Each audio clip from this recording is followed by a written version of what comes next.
Assalamualaikum warahmatullahi wabarakatuh. Waalaikumsalam warahmatullahi wabarakatuh. Selamat siang Bu Ibu. Siang. Ya, sebelumnya saya ucapkan terima kasih pada ibu-ibu semuanya yang sudah bisa hadir di pertemuan kelompok kali ini Bu ya.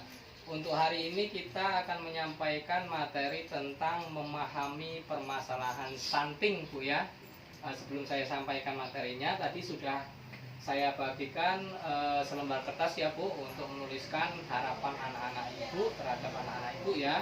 Kita sudah tempelkan di pohon. Jadi bisa diperhatikan Bu, di gambar yang sebelah kanan ini adalah gambar sebuah pohon.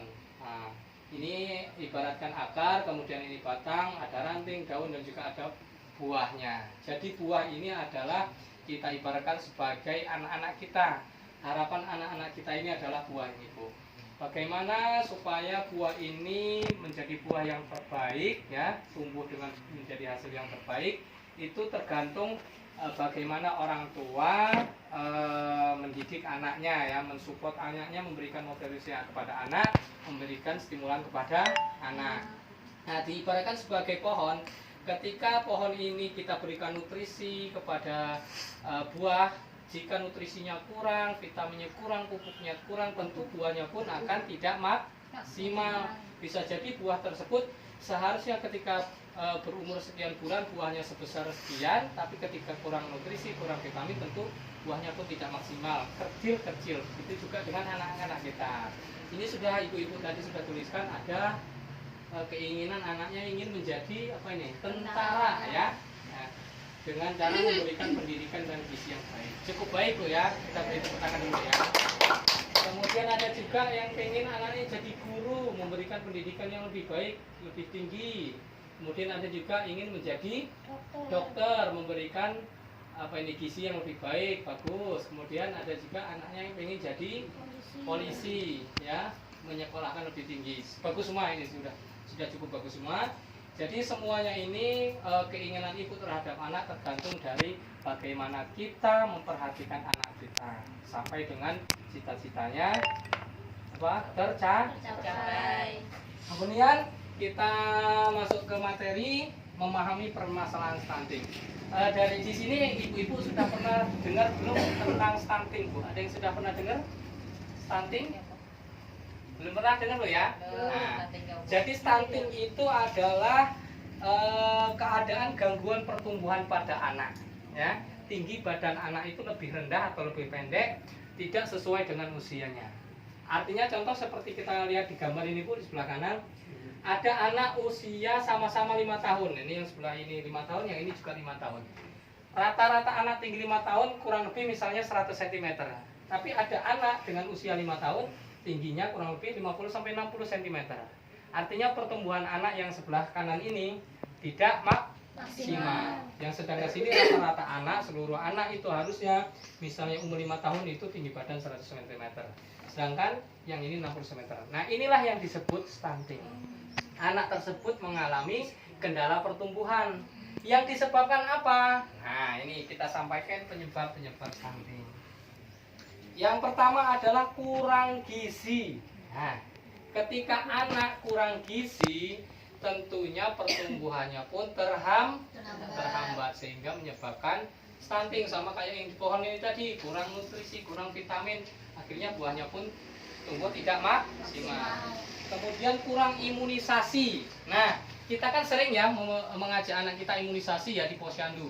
Ketika anak kurang imunisasi secara lengkap, apalagi tidak diimunisasi, tentu akan anak itu rentan terhadap penyakit. Ketika anak sudah rentan terhadap penyakit, terserang penyakit, nantinya ujung-ujungnya juga stunting, pertumbuhannya tidak maksimal. Stunting tadi pendek ya.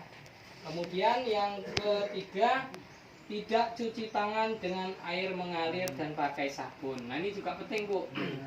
Cuci tangan itu harus menggunakan air yang mengalir dan memakai sabun. Karena apa? Kalau cuci tangan tidak air mengalir, misalnya air tergenang di dalam baskom, cuci tangan, tentu kumannya pun berkumpul di baskom. Kita ambil lagi air yang untuk bilas, masih kumannya juga nempel lagi ke tangan. Akhirnya ketika tangan kita tidak steril, tidak bersih untuk makan, kuman masuk ke tubuh, akhirnya sakit, menyebabkan stunting tadi. Kemudian yang keempat, tidak BAB atau BAK di jamban yang sehat. Nah, jamban yang sehat, ketika jamban itu kotor, banyak kumannya, tentu kita akan tertular kuman, tertular penyakit, sehingga sakit nantinya menyebabkan stunting tadi. Kemudian yang kelima, tidak melakukan stimulasi atau rangsangan terhadap anak. Nah, anak itu kan masih kecil, itu memerlukan stimulasi Bu, rangsangan dari kita. Contoh, misal supaya anak kita kita simulasi untuk masalah pendengaran. Kita simulasi seperti apa biar anak itu pendengarannya baik. Contoh, kita panggil namanya Do, Le, seperti apa misalnya namanya David, itu dia akan menoleh melihat siapa yang manggil. Cuman kalau kita tidak simulasi, kita biarkan saja anak, tentu kurang pertumbuhannya juga kurang baik, nanti pendengarannya juga kurang baik. Begitu juga yang lainnya. Paham Bu ya? Kemudian yang keenam adalah tidak memeriksakan kesehatan di posyandu. Jadi anak itu mulai dari lahir sampai dengan umur 6 tahun itu masih tetap harus posyandu terus. Nah, itu adalah penyebab-penyebab dari stunting. Kemudian dampak stunting. Dampaknya apa sih stunting itu Bu? Stunting yang kita jelaskan tadi dampaknya apa terhadap anak? Itu dampaknya ada 3, G namanya.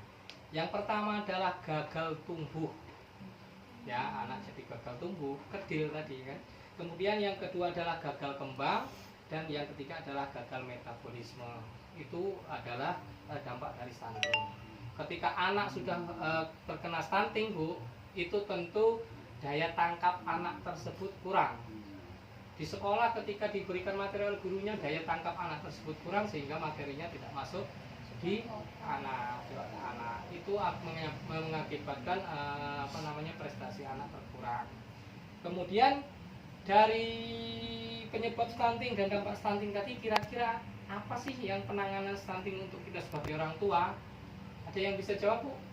Biar anak kita nggak kena stunting, kita lebih baik mencegah Bu ya daripada sudah terjadi. Kalau sudah terjadi sudah repot, lebih baik mencegah dari awal. Jadi penanganan stunting itu adalah salah satunya memperhatikan gizi anak dalam 1000 hari pertama kehidupan. Ada yang sudah tahu 1000 hari pertama kehidupan? Nah, 1000 hari pertama kehidupan adalah ketika kira-kira 1000 hari kehidupan itu ketika anak sudah lahir atau sebelum lahir Bu? Sebelum. Dari sebelum ya. Nah, bagus Bu Tina. Jadi 1000 hari pertama kehidupan itu dimulai dari anak dalam kandungan sampai dengan umur 2 tahun. Jadi kandungan itu kurang lebih 9 bulan sekian hari ya. Ditambah anak usia 2 tahun itu kan 1 tahunnya sekitar 350 ya. Kurang lebih 2 tahun dari tambah anak kandungan, totalnya kurang lebih 1000 hari pertama. Itu harus diperhatikan nutrisi dan gizinya. Makanya diberikan bantuan mulai dari ibu hamil ya, bantuan sosialnya. Ibu hamil, dari hamil itu harus diperiksakan ke posyandu, gizinya harus terpenuhi, seluruh nutrisi-nutrisinya dari ibu hamil itu harus terpenuhi, mulai dari hamil sampai dengan nanti umur 2 tahun. Itulah 1000 hari pertama, kita harus penuhi gizinya supaya anak kita nanti tidak mengalami stunting. Dari sini paham semua Bu ya? Insya Allah paham. Barangkali itu saja materi yang kami sampaikan atau yang dapat kami sampaikan. Mudah-mudahan materi ini bermanfaat buat kita semua. Allahumma amin. Saya akhiri. Wassalamualaikum warahmatullahi wabarakatuh. Waalaikumsalam.